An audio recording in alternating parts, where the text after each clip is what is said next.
এগুলো যদি তার থেকেই থাকে, তাহলে বুঝবেন এই রমজান মাস এই বিশাল সুযোগের মধ্যে দিয়ে ব্যক্তি কোনো উপকার লাভ করতে পারে না। আগেও আপনি সপ্তাহে একদিন নামাজ পড়তেন, শুধু জুমার নামাজ আপনি আদায় করতেন।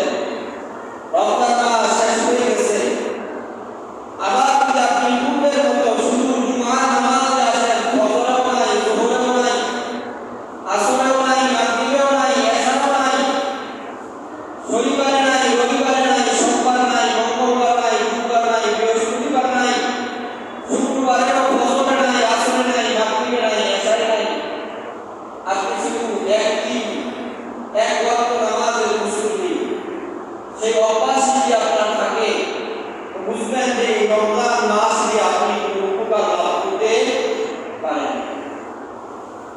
আগেও আপনি আপনার বিবির সাথে খারাপ ব্যবহার করতেন, আগেও বিবির সাথে আপনি গালিগালাজ করতেন, পরিবারের হক আদায় করতেন না। এখনো যদি আপনি বিবির সাথে ঝগড়া করেন, বিবিকে মারধর করেন, আগেও মতো যদি এখনো লাফিয়া করেন, তো বুঝবেন যে আপনি এই রোজার মাস দিয়ে, রমজান মুবারক দিয়ে আপনি কোনো উপকার লাভ করতে পারেন নাই। আগেও যদি আপনি দাড়ি কামাইতেন, এখনো যদি দাড়ি কামান, দাড়িটা রাখার হিম্মত যদি না করেন, তাহলে আপনি বুঝবেন যে এই রমজান দিয়ে আপনি কোনো উপকার লাভ করতে পারেন নাই। আগেও আপনি সুদের ব্যবসা করতেন, ঘুষের ব্যবসা করতেন, সুদের সাথে জড়িত ছিলেন, হারামের সাথে জড়িত ছিলেন, হারাম উপার্জন করতেন, মানুষকে ধোঁকা দিতেন, মানুষের সম্পদ আত্মসাৎ করতেন। এই বিশাল রমজান মাস পাওয়ার পরেও যদি আপনি ঘুষ ছাড়তে না পারেন, মানুষকে ধোঁকা দেওয়া ছাড়তে না পারেন, সুদ আপনি যদি ছাড়তে না পারেন, মানুষের উপরে জুলুম অত্যাচার করা যদি আপনি ছাড়তে না পারেন, তাহলে বুঝবেন যে এই রমজান মাস থেকে আপনি কোনো উপকৃত হতে পারবেন না। আপনি কথায় কথায় আগে মানুষকে গালি দিলেন, এখনো যদি গালি দেন, বুঝবেন যে এই রমজান মাস থেকে আপনি কোনো উপকৃত হতে পারবেন না। আগেও কোরআন তেলাওয়াত করতেন না, কোরআনের সাথে সম্পর্ক ছিল না, এখনো সেই একই অবস্থা। আগেও বাজারে আড্ডা দিতেন, লুডু খেলতেন, টেলিভিশনের সামনে বসে থাকতেন, মানুষের জীবন শেখায়ত করতেন, রাতের গভীর রাত পর্যন্ত চায়ের দোকানে অযথা অসময় বসে থাকতেন। ঠিক একই অবস্থায় যদি আপনার জীবন নতুন করে আবার ওইভাবেই শুরু হয়, তো বুঝবেন যে এই বিশাল রমজান মাস পাওয়ার পরেও আপনাকে কোনো উপকৃত করতে পারে না, আপনি রমজান মাস থেকে কোনো উপকৃত হতে পারলেন না। যদি আপনি রমজানের পূর্বে যে গুনার ভিতরে লিপ্ত ছিলেন, সে সমস্ত অভ্যাসগত গুনার মধ্য থেকে অন্তত একটা দুইটা অভ্যাসগত গুনাও যদি আপনি ছেড়ে দিতে পারেন, ধরে নিবেন আল্লাহ রাব্বুল আলামিন এই রমজানের মাধ্যমে আল্লাহ তাআলা আপনাকে কিছুটা হলেও উপকৃত করেছে। সুবহানাল্লাহ। এটা এখন আপনার মিলাইবার সময় যে আমার এক মাস রমজান মাস শেষ হয়েছে, আমি অতীতে কিভাবে চলছি, রমজান শেষ হওয়ার পর এখনো কি আমি ওইভাবেই চলি। কারণ আপনার গুনাহ খবর আপনি জানেন, আমার গুনাহ খবর আমি জানি। এই জন্য যার হিসাব এখন মিলান, এই রমজান পাওয়ার পরে আমি আমার অভ্যাস থেকে কয়টা গুনাহ ছাড়ছি। আমি আগেও ধূমপান করতাম, এখনো ধূমপান করি। আমি আগেও নেশায় মত্ত ছিলাম, এখনো নেশায় মত্ত আছি। আগেও আমি অশ্লীল ছবি দেখতাম, অনলাইনে আসক্ত ছিলাম, এখনো আমার ভিতরে সেই কুঅভ্যাসগুলো আছে। তাহলে মনে করবেন যে এই রমজান দিয়ে আপনি উপকার লাভ করতে পারেন নাই। নেশা তো এমন এক মারাত্মক অবস্থায় দেশের ভিতরে চলে গেছে। এই যে রমজান মাসে আপনারা অনেকেই জানেন, আপনাদের কালীগঞ্জের ঘটনা। কালীগঞ্জ হয়তো জামালপুর ইউনিয়নে প্রায় 80 বছর বয়সের এক বৃদ্ধ বাবা, তার নেশাগ্রস্ত এক ঘটনা কি আপনারা জানেন? এই বৃদ্ধ বাবা তার সন্তানকে, এই যুবক সন্তানকে কেন হত্যা করে আপনি বলেন? বরং এই অবস্থায় সন্তানের দিকে বাবা চেয়ে থাকে যে সন্তান আমাকে বরং ওষুধের ব্যবস্থা করবে, কামাই রোজগার করে আমার ওষুধ কিনে দিবে, ঈদে আমার জন্য জামা কাপড় কিনে দিবে। সেই বাবা তাকে নিজের হাতে কোলে পিঠে করে লালন পালন করেছে, বড় করেছে। সেই বৃদ্ধ বাবা কতটা অতিষ্ঠ হয়ে, কতটা তার প্রতি অসন্তুষ্ট হয়ে পড়ে নিজের হাতে আপন সন্তানকে হত্যা করে। ও যুবক ভাইয়েরা, তাহলে নেশা একজন মানুষকে কতটা নিজে আমাইতে পারে, কতটা অপকর্মের চূড়ান্ত পর্যায়ে নিয়ে যেতে পারে। এরপরেও কি যুবকরা না বুঝে তোমাকে তোমার সমাজ দেখতে পারে না, রাষ্ট্র দেখতে পারে না, পরিবার দেখতে পারে না। তোমার এই নেশার কারণে তোমার বাপ তোমার প্রতি এতটাই অসন্তুষ্ট, বাবা মনে করে এই সন্তান বেঁচে থাকার থেকে মরে যাওয়া অনেক ভালো। বেঁচে থাকলে প্রত্যেক দিন বাবার অভিযোগ শুনতে হয়, বাবার সম্মানের হানি হয়, বাবার ইজ্জতে আঘাত লাগে। নেশার টাকার জন্য বাবা মায়ের উপরে টর্চার করে, অত্যাচার করে, প্রত্যেক দিন অত্যাচারের পর যে বাবা মনে করছে যে সন্তানকে আমি যদি শেষ করে দিই, আমার ফাঁসি হলেও সমাজ টিকবে, রাষ্ট্র টিকবে, ভালো থাকবে, অল্প পরিবারগুলো ভালো থাকবে, প্রত্যেক দিন আর অভিযোগ শুনতে হবে না। এরকম চূড়ান্ত পর্যায়ে অতিষ্ঠ হয়ে এই বৃদ্ধ বাবা এই সন্তানের উপরে নিজে কুড়াল দিয়ে আঘাত করে তাকে হত্যা করতে বাধ্য হয়েছে। আমি তো বলবো যে বাংলাদেশের আইনে যদি কোনো সুযোগ থাকে আজকের এই জুমায় থেকে এই বৃদ্ধ বাবাকে, অন্যান্য বাবাদেরকে শিক্ষা দেওয়ার জন্য এই বৃদ্ধ ব্যক্তিকে ছেড়ে দেওয়া উচিত। কথা বলেন ঠিক কিনা? তাকে শাস্তির আওতায় না এনে তাকে ছেড়ে দেওয়া উচিত।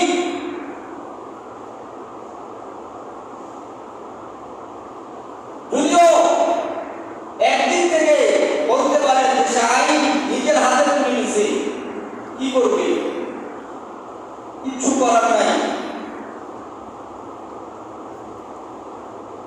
তাকে শাস্তি দেওয়া কোন যুক্তিকতা নাই।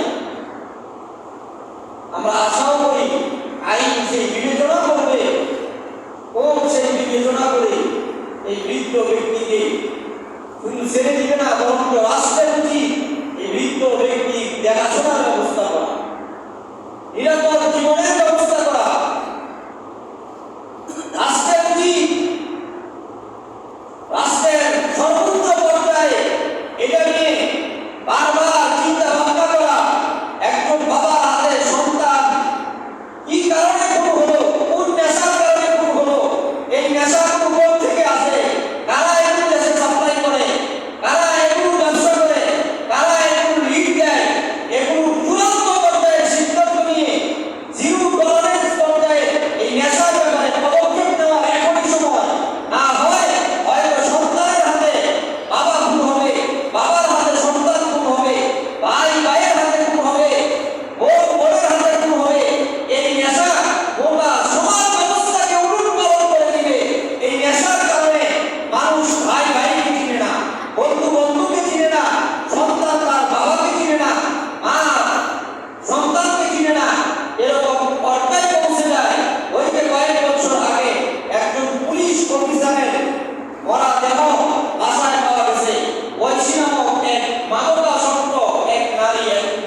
কল্পনায় আনতে পারতো না, বুঝতো না মানুষ।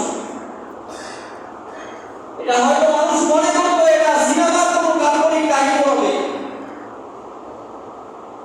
যে সমস্ত পরিবার এলাকার ভিতরে সম্মানিত, যে সমস্ত পরিবার এলাকার হাতে কয়েকজন, গোটা কয়েকজন যাদের কথা সমাজ করে, ওই সমস্ত সম্ভ্রান্ত পরিবারের সন্তানগুলো পর্যন্ত এখন নেশায় মুক্ত, নেশায় মুক্ত। আবার সম্পদ নষ্ট করে ফেলতেছে, টাকা পয়সা নষ্ট করতেছে।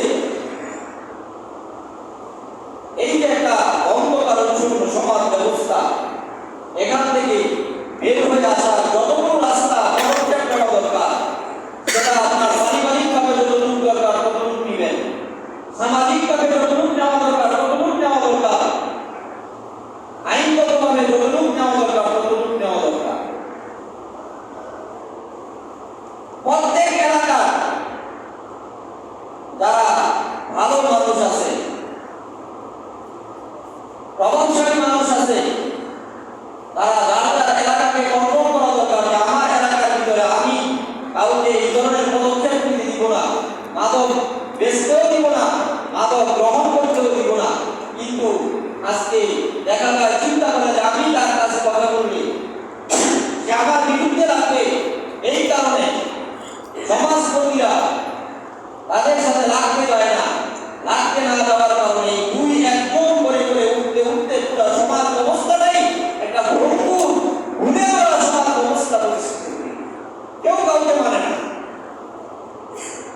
এজন্য প্রিয় ভাইরা আমার, ঈদ চলে গেছে, আপনি এই কথা বলতেছিলাম, অতীতের গুনাহগুলোর মধ্য থেকে আপনি নিজে চিন্তা ভাবনা করবেন যে আমি কয়টা গুনাহ রমজানের উসিলায় ছাড়তে পারছি। যদি আপনার অভ্যাসগত 2-4টা গুনাহ আপনি ছাড়তে পারেন, তাহলে শুকরিয়া আদায় করবেন, আলহামদুলিল্লাহ রমজান দিয়ে আমি উপকৃত হয়েছি।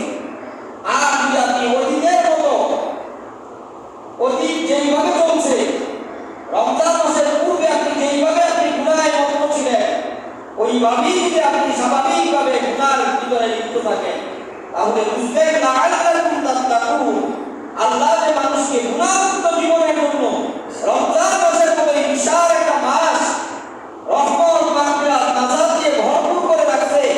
এমন এক অফারের মাস দিছে যে 1 টাকা দান করলে 70টা সমান পরিমাণ সওয়াব হবে, নফল আদায় করলে ফরজের সম পরিমাণ। এগুলোর মূল উদ্দেশ্য হলো মানুষ যেন আল্লাহমুখী হয়ে যায়, মানুষ যেন গুনাহমুক্ত হতে পারে। আর এই গুনাহমুক্ত থেকে 2-4টা গুনাহ যদি ছেড়ে দিতে পারেন, তাহলে শুকরিয়া আদায় করবেন, আলহামদুলিল্লাহ আল্লাহ এই রমজান দিয়ে আমি 1টা-2টা গুনাহ হলেও আমি আমার অভ্যাসগত গুনাহগুলো আমি ছেড়ে দিলাম। এই রমজানের এই 30টা রোজা রাখার পর আমরা আবু আইয়ুব আনসারী রাদিয়াল্লাহু তাআলা আনহু থেকে হাদিস বর্ণিত, আল্লাহ নবী সাল্লাল্লাহু আলাইহি ওয়াসাল্লাম বলেন, মান সামা রমাদান, যে ব্যক্তি রমজান মাসের 30টি রোজা রাখলো, রমজান মাসের সবগুলো রোজা পালন করলো, এরপর হুম্মা আত্তাআ, এরপর এই 30টা রোজার সাথে মিলাইলো, রমজান মাসের এই রোজার সাথে মিলাইলো 7টি দিন শাওয়াল, শাওয়াল মাসের 6টি রোজা, এই রমজান মাসের রোজার সাথে যে ব্যক্তি মিলাইলো, আল্লাহ নবী বলেন যে ব্যক্তি রমজান মাসে রোজা রাখলো, হুম্মা আত্তাআ 6 মিন শাওয়াল, এবং শাওয়াল মাসে আরো অতিরিক্ত 6টা রোজা রাখলো। আল্লাহ নবী বলেন এই 6টা রোজা এবং রমজান মাসের রোজা রাখার পর কারা কারা ধরে নিবে যে এই ব্যক্তি পুরা 1 বছর রোজা রাখছে, বলেন সুবহানাল্লাহ। এই যে মাস চলতেছে শাওয়াল মাস, এই মাসে কেউ যদি মাত্র 6টা রোজা রাখতে পারে, কয়টা রোজা? 6টা রোজা। যারা আমরা রমজান মাসে রোজা রাখছি, সেই রোজাদার তারা যদি এই রমজান মাসের পর শাওয়াল মাসে 6টি রোজা রাখে, তাহলে পরিপূর্ণ 1 বছর নফল রোজা রাখার সমপরিমাণ সওয়াব আল্লাহ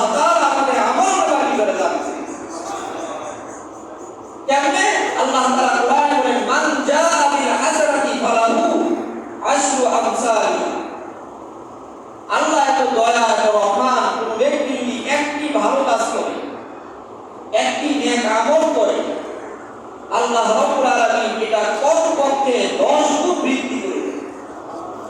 কয় গুণ? 10 গুণ। মুহাদ্দিসিনে কেরাম আলোচ্য হাদিস থেকে 1 বছর রোজার হিসাব এভাবে মিলাইলেন, কেউ যদি একটা ভালো কাজ করে সেটাকে আল্লাহ কমপক্ষে 10 গুণ বৃদ্ধি করে দেন। সেই হিসাবে কেউ যদি একটা রোজা রাখে, সেই 1 কে 10 দিয়ে ভাগ দিলে 10 হয়। কেউ যদি 10টা রোজা রাখে তাহলে কয়টা রোজা হবে? বুঝেন নাই? 100। কয়টা? 100। কেউ যদি 20টা রোজা রাখে তাহলে কত? 200। কেউ যদি 30টা রোজা রাখে তাহলে 300। এক বছরে আপনার 365 দিন।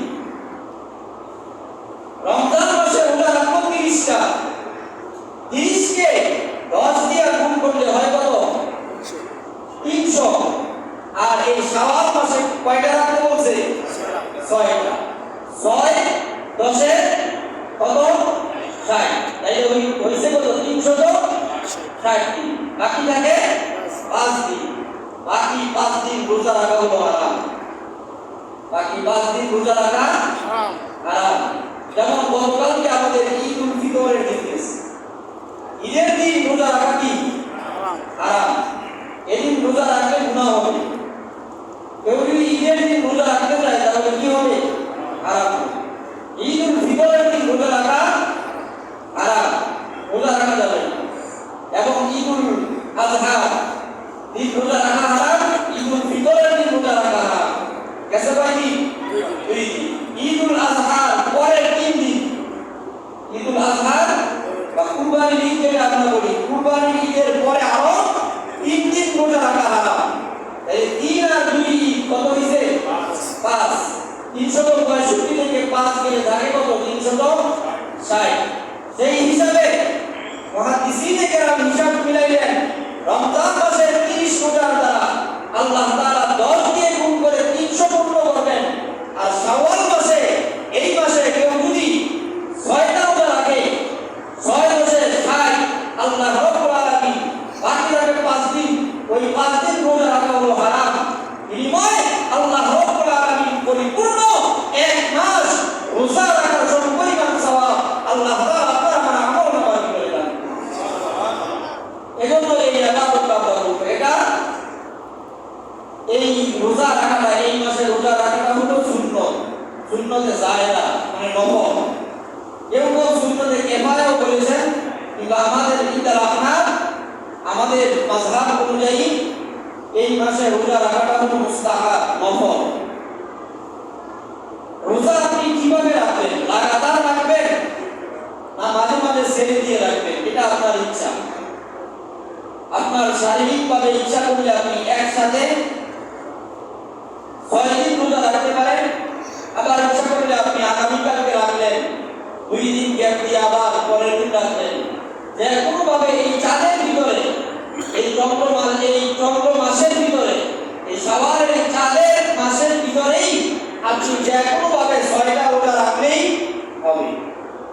দ্বিতীয় নম্বর কথা হলো, যাদের রমজান মাসের রোজা কাজা হয়েছে, যাদের রমজান মাসের রোজা কাজা হয়েছে, কোনো কারণে যদি আপনার আবার কাজা হয়ে যায়, বিশেষ করে ঘরে আমাদের মা বোন যারা আছে, আল্লাহ প্রদত্ত প্রয়োজনের কারণে তাদের রোজা কাজা হয়। এখন কথা হলো, তারা কি এই কাজা রোজাগুলো আগে রাখবে না এই শাওয়াল মাসের রোজাগুলো আগে রাখবে? এটা একটা আলোচ্য বিষয়, এটা একটা গুরুত্বপূর্ণ বিষয়। অনেকে এখানে বুঝতে একটু অসুবিধা হয় যে আমরা কাজা রোজাগুলো, রমজানের কাজা রোজাগুলো আগে পালন করব নাকি শাওয়ালের রোজাগুলো আগে পালন করব। ইমাম আবু হানিফা রাহমাতুল্লাহি আলাইহি আমাদের এই মাযহাবে কাজা রোজাগুলো বা কাজা নামাজগুলো পালন করা এটা তাখির, অর্থাৎ এটা একক সময়ের মধ্য দিয়ে, এটা নির্দিষ্ট কোনো সময়ের মাঝে আপনার কোনো কাজা আদায় করতে হবে এমন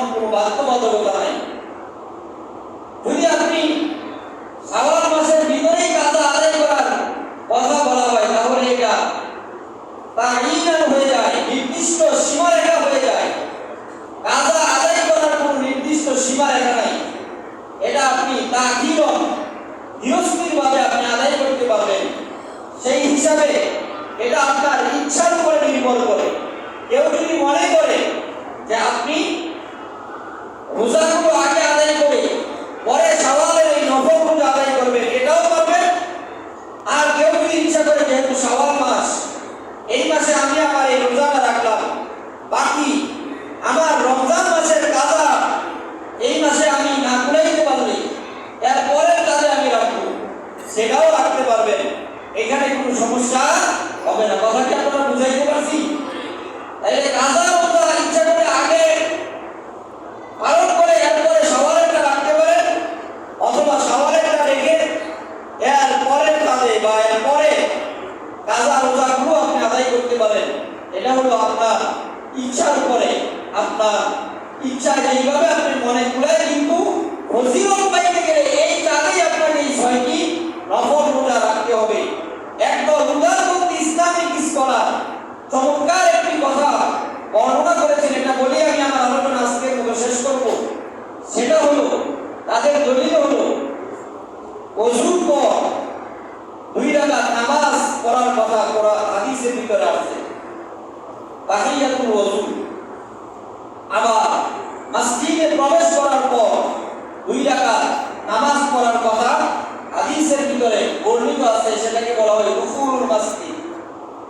তাই ওযুর পরে 2 রাকাত নামাজ, মসজিদে প্রবেশ করার পর 2 রাকাত নামাজ, মসজিদে প্রবেশ করে বসে না থেকে বসার পূর্বে 2 রাকাত নামাজের কথা বলা হয়েছে।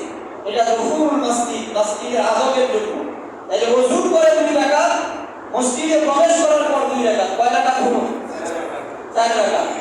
এখন কেউ যদি নিয়ম করে যে আমি ওযু করলাম, ওযু করে ধরেন আমাদের মসজিদের বাহিরে যে ওযুখানা আছে, ওযু করে মসজিদে প্রবেশ করছে, তাহলে সে ওযুও করলো, মসজিদেও কি করছে? প্রবেশ করছে। সে এসে এখন যদি 2টা মিলাইয়া 2 হাদিসের উপরে আমল করে তারপর সে যদি 2 রাকাত নামাজ পড়ে, তাহলে মুহাদ্দিসিনে কেরাম বলে যে আল্লাহ রাব্বুল আলামিন এই ওযুর পরে 2 রাকাত নামাজ, মসজিদে প্রবেশ করার 2 রাকাত নামাজ, দুটো হাদিসে যে এই নামাজের কথা বলা হয়েছে, এই 4 রাকাত নামাজের পরিপূর্ণ সওয়াব আল্লাহ তাআলা এই 2 রাকাতের ভিতরে দিয়ে দিবেন বলে। কারণ সে ওযুর 2 রাকাত হলো, দুহুরুল মসজিদের 2 রাকাত হলো, 4 রাকাতের সওয়াব 2 রাকাতে পাবে। ঠিক তেমনি ভাবে কেউ যদি শাওয়াল মাসে এই নফল রোজাগুলো রাখার মধ্য দিয়ে কাজা এবং শাওয়াল দুটোটা নিয়ত যদি কেউ করতে পারে, আল্লাহ রাব্বুল আলামিন তাকে এই দুহুরুল মসজিদ এবং তাহিয়াতুল ওযুর মতো দুটোটার সওয়াব আল্লাহ রাব্বুল আলামিন, কাজা এবং নফল দুটোটার সওয়াব আল্লাহ তাআলা তাকে দান করবেন। এজন্য আমরা নিয়ত করে আমরা চেষ্টা করব এই মাসের ভিতরে এই 6টা রোজা পালন করতে। আল্লাহ রাব্বুল আলামিন আমাদেরকে এই মাসে 6টা রোজা, নফল রোজা পালন করার মতো তৌফিক দান করুন। সকলে বলি আমিন। ওয়া আখিরু দাওয়ানা আলহামদুলিল্লাহি রাব্বিল আলামিন। যাদের সুন্নাত বাকি তাদের কাছে